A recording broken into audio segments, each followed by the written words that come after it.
Hola a todos, un abrazo muy fuerte y una alegría otra vez poder compartir la palabra del Señor.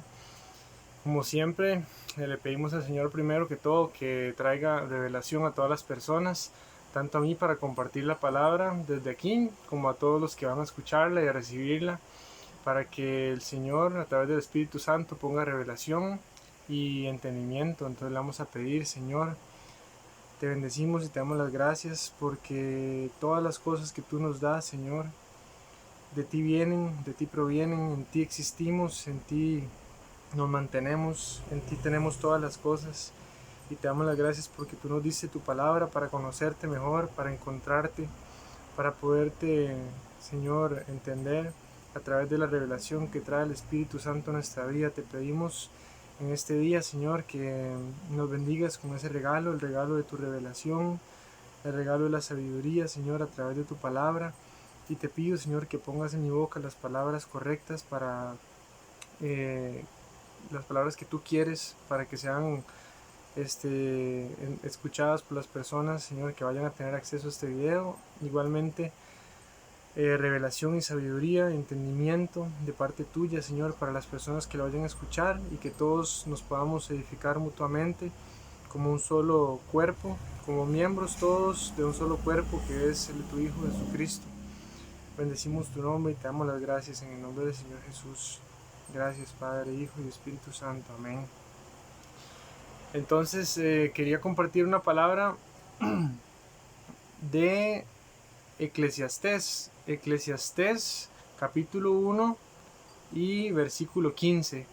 Quería compartir varias cosas, digamos, la palabra y también explicar la importancia de ver cómo es que la palabra se complementa a sí misma y no es de interpretación privada ni tampoco de interpretación aislada, ¿verdad? No la puedo yo interpretar a mi propio gusto, sino que la misma palabra se complementa a sí misma con otras partes de la misma palabra, es como un rompecabezas. Y por otro lado, no podemos sacar un versículo aislado y tratar de darle una interpretación sin analizar el contexto y el complemento de otras partes, ¿verdad? Entonces, si vemos solamente el versículo 15 del capítulo 1, Eclesiastés capítulo 1, versículo 15, dice, lo torcido no se puede enderezar y lo incompleto no puede cortarse. Perdón, contarse. Lo incompleto no puede contarse.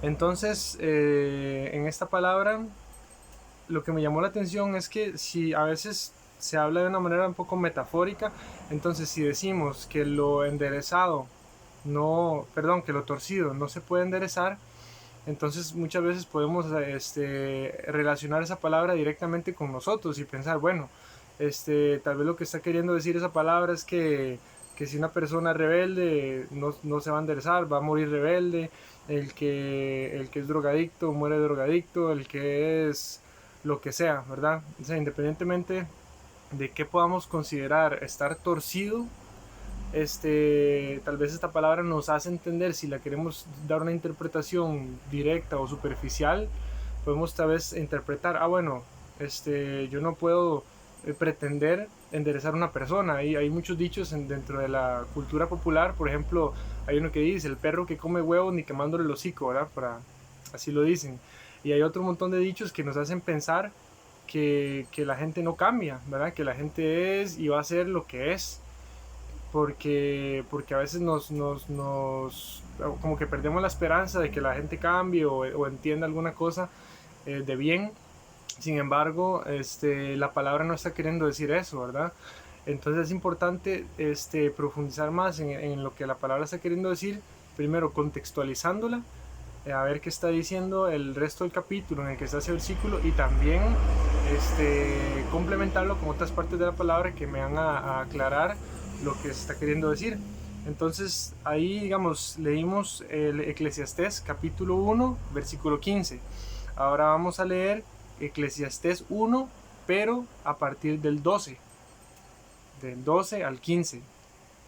Dice, yo, el predicador, fui rey sobre Israel en Jerusalén, y di mi corazón a inquirir y a buscar con sabiduría sobre todo lo que se hace debajo del cielo. Este penoso trabajo dio Dios a los hijos de los hombres para que se ocupen en él. Miré todas las obras que se hacen debajo del sol, y he aquí, todo ello es vanidad y aflicción de espíritu. Lo torcido no se puede enderezar, y lo incompleto no puede contarse. Entonces, es muy interesante porque aquí nos está explicando el predicador la estructura de la vida, ¿verdad? No está hablando necesariamente de una persona y del hecho de que esa persona no puede enderezarse, o que cuando habla aquí de que el árbol torcido, o bueno, lo torcido, no dice el árbol, pero es lo torcido, no se puede enderezar, y lo incompleto no puede contarse.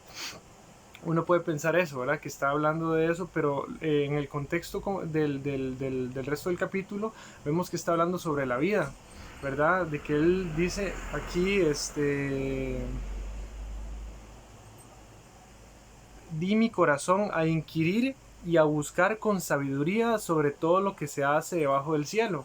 Él estaba empezando a analizar la vida, a observar cómo vivían las personas, qué hacían, qué se hace debajo del cielo, qué cosas se hacen, como siendo más profundo en cuanto a su filosofía, ¿verdad? ¿Qué se está haciendo? ¿Por qué se hace? ¿Cuál es el motivo, la razón? ¿A dónde vamos con todo lo que hacemos? Entonces por eso él después dice, mire todas las obras que se hacen debajo del sol, y he aquí, todo es vanidad y aflicción de espíritu. A la conclusión que llegó el predicador cuando analizó la vida es a la conclusión de que todo es vanidad y aflicción de espíritu. Entonces, ¿qué quiere decir eso?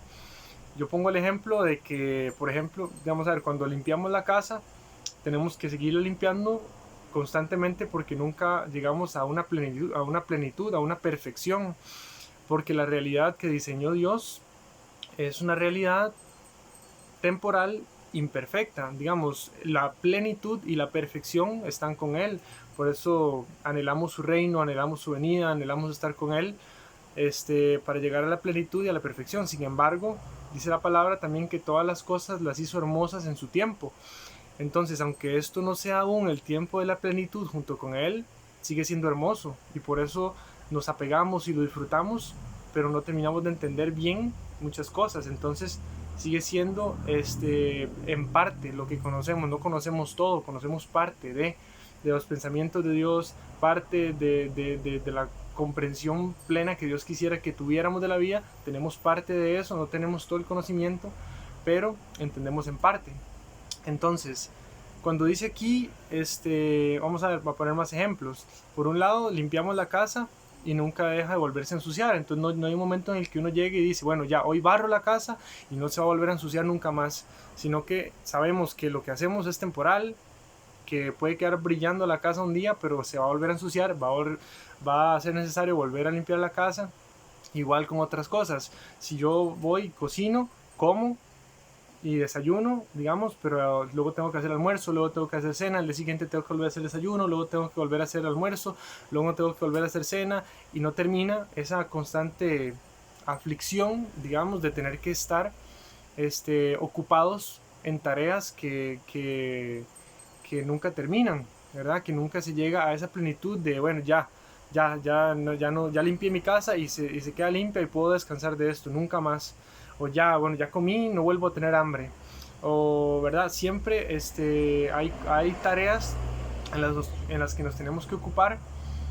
Entonces, a eso es lo que tenemos que tener claro, ¿verdad? Cuando dice la palabra que lo torcido no se puede enderezar, está hablando precisamente de la realidad en la que vivimos, no necesariamente de las personas, porque el Señor nos hace entender a través de su palabra que sí podemos cambiar, que de la misma palabra dice que por medio de la renovación de nuestro entendimiento podamos comprobar cuál es la voluntad de Dios, que es agradable y perfecta. Entonces, si nuestro entendimiento de las cosas, de la realidad, de la vida puede ser renovado, quiere decir que sí podemos cambiar. Entonces, si asumimos como una interpretación que aquí cuando dice que lo torcido no se puede enderezar, se refiere a las personas, se refiere a nosotros como seres humanos y a nuestras actitudes, estamos equivocados, ¿verdad? Porque la misma palabra nos dice que por medio de la renovación de nuestro entendimiento podemos comprobar la voluntad de Dios. Entonces, ahí hay una aparente contradicción si se le diera esa interpretación, ¿verdad? Pero cuando lo contextualizamos nos damos cuenta de que él está hablando de la vida y de cómo se hacen las cosas debajo del cielo y las obras en las que Dios nos puso a ocuparnos, ¿verdad? Es una constante vanidad y aflicción de espíritu, nuestro cuerpo se envejece. Otro ejemplo es el de un deportista, por ejemplo, un atleta, tiene que estarse entrenando constantemente porque si deja de entrenarse, pierde condición física, se puede engordar, puede perder salud y necesita estar en un constante entrenamiento para mantener su condición, ¿verdad? Y sus prestaciones físicas. Entonces, ahí nos damos cuenta de que eso también es aflicción de espíritu. No tenemos esa plenitud de decir, bueno, yo soy tal atleta y soy inmune a la realidad, a mí nada me afecta, puedo pasar el tiempo que sea sin hacer ejercicio y siempre me mantengo igual, sino que todos estamos atados a esa vanidad y a esa aflicción de espíritu que va a terminar cuando estemos con el Señor y seamos plenos junto con Él.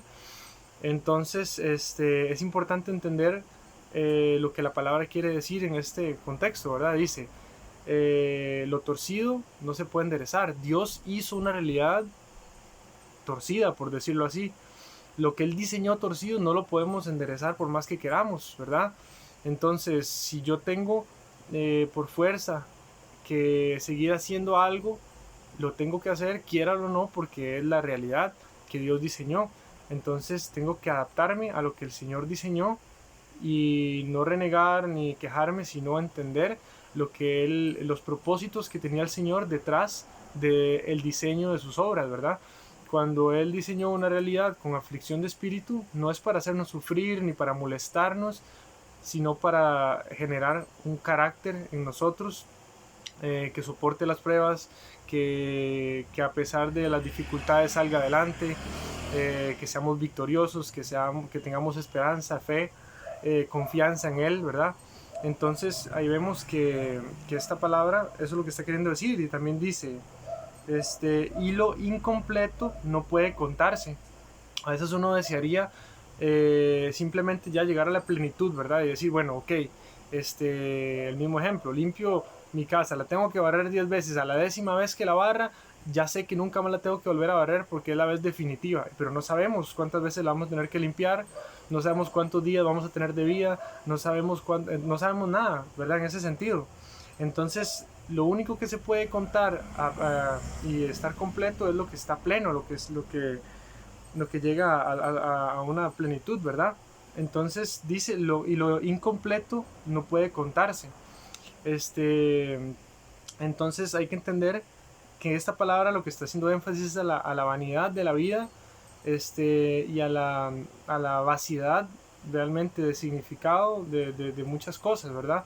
Sino es porque asumimos esas responsabilidades y esas tareas con el fin de crecer espiritualmente. Si nada más lo vemos como una aflicción, no pasa de una aflicción, pero tenemos que entender el propósito que Dios tiene detrás de esas aflicciones, y Dios en su soberanía y en su sabiduría, aunque nosotros no tengamos a veces el entendimiento pleno, Él en su misericordia a través de las mismas pruebas nos va llevando a entender cuál era el propósito de lo que Él tenía pensado, ¿verdad? A través de las pruebas, ¿verdad? Luego, otra palabra que quería compartir que complementa esa digamos, ver lo que explicaba ahora, de que la palabra se complementa a sí misma, ¿verdad? Ahora acabamos de leer Eclesiastés y ahora vamos para Primera de Corintios, capítulo 13. Entonces ahí vamos a ver algo que, siendo otro libro de la Biblia, hace referencia a lo mismo y complementa el primer comentario, ¿verdad? Primera de Corintios, capítulo 13, versículos del 8 al 10. Dice: el amor nunca deja de ser, pero las profecías se acabarán y cesarán las lenguas y la ciencia acabará. Porque en parte conocemos y en parte profetizamos, mas cuando venga lo perfecto, entonces lo que es en parte se acabará. Aquí la parte que más me interesa hacer énfasis es cuando dice, porque en parte conocemos y en parte profetizamos, ¿verdad? No conocemos todas las cosas, no entendemos muchas cosas, es en parte apenas lo que conocemos. Y también dice que cuando venga lo perfecto, lo que es en parte se acabará, ¿verdad? Y la otra palabra decía en Eclesiastés, lo incompleto no puede contarse.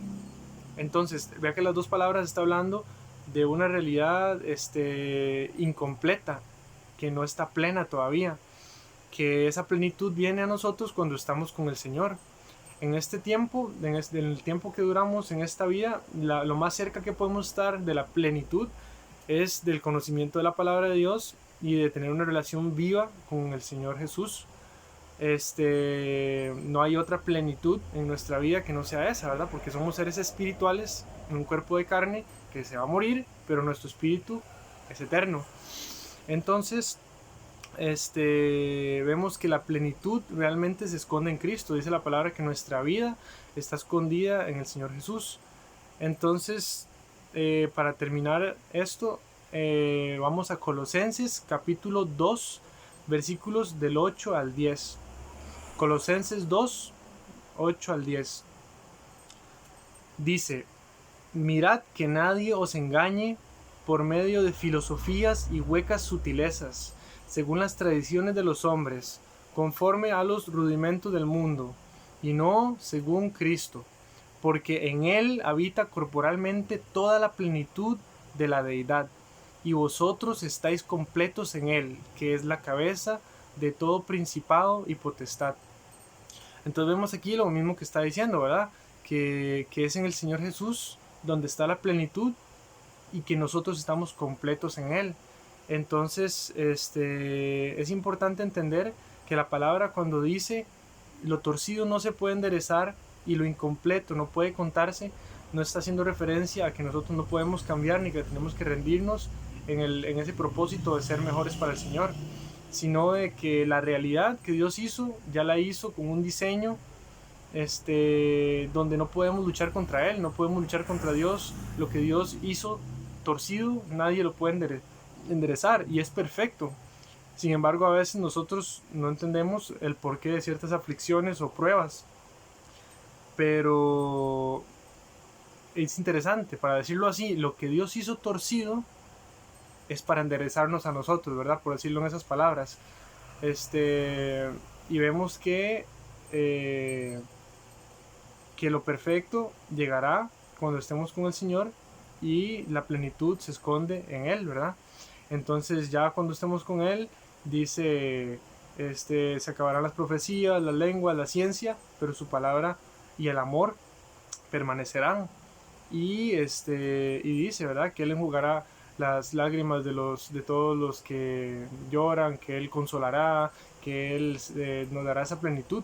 Entonces sabemos ahora, complementando esa palabra del inicio, ese primer versículo que leímos, complementándolo con el resto de la palabra, vemos que hay un significado mucho más profundo que se esconde detrás de unas pocas palabras, ¿verdad?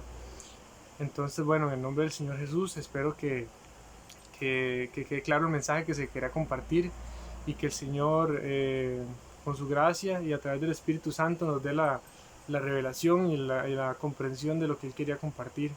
Entonces, para despedir, igualmente los quiero bendecir en el nombre del Señor Jesús. Señor, te pido que bendigas a todas las personas que escuchen este mensaje, Señor, que nos sigas revelando tu palabra, que nos sigas enriqueciendo con ese alimento espiritual que es tan necesario, Señor, porque de la misma manera que nos alimentamos físicamente con comida, Señor, para mantener nuestro cuerpo físico, es importante que nos llenemos de tu palabra para mantenernos fuertes espiritualmente y no ser derribados ante los ataques del enemigo, sino permanecer firmes y vivos en la esperanza que tenemos en ti.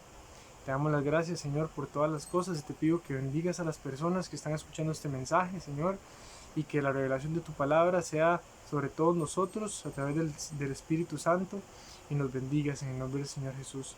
Un abrazo muy fuerte y que pasen linda tarde. Gracias.